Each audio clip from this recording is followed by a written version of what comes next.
Let's review.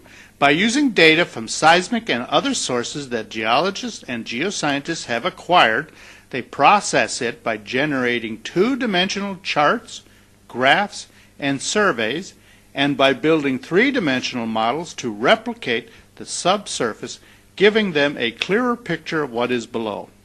From these charts, graphs, surveys, and models, the team, made up of petroleum geoscientists and petroleum engineers, will then begin the arduous task of interpreting what is there so that they can decide where to drill their first wildcat.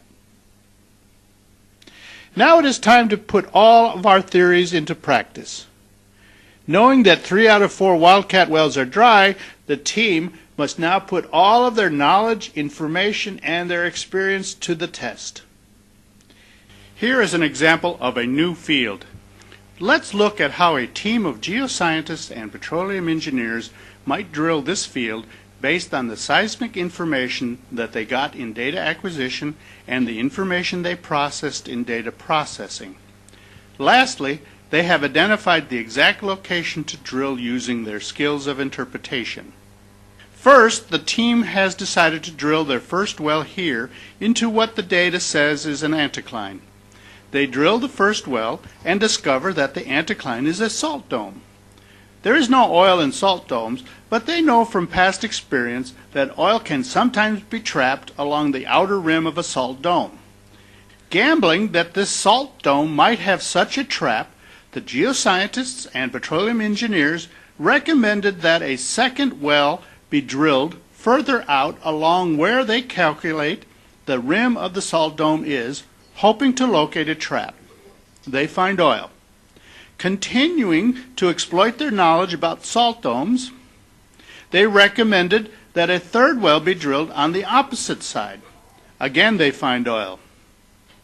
By now, they have identified a reservoir rock, so they move out further and recommend that a fourth well be drilled here along a fault in the reservoir rock, knowing that faults are excellent formations for creating traps.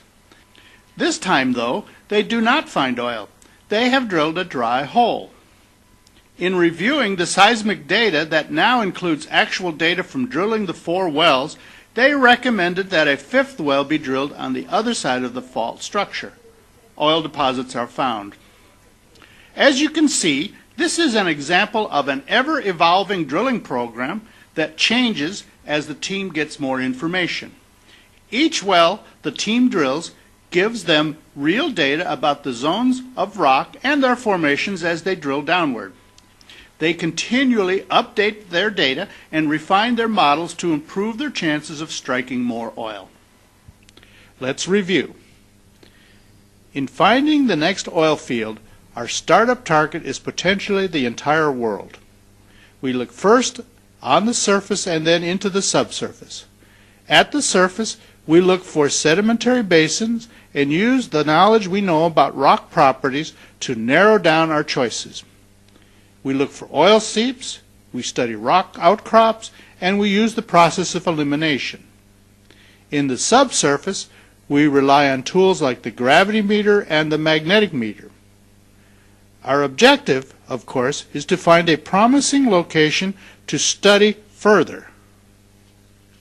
Once we've found sedimentary basins, we then conduct seismic surveys to identify structures that might contain oil.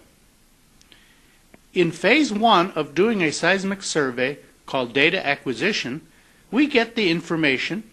In phase 2, called data processing, we convert the information into charts and maps so that in phase 3, data interpretation, the geoscientist and petroleum engineer can help us pinpoint the exact location of where to drill the first wildcat well. In this stage, they calculate if there will be sufficient petroleum for further investment. For those answers, we have more tests ahead and more decisions to make. Those will be topics of upcoming lectures.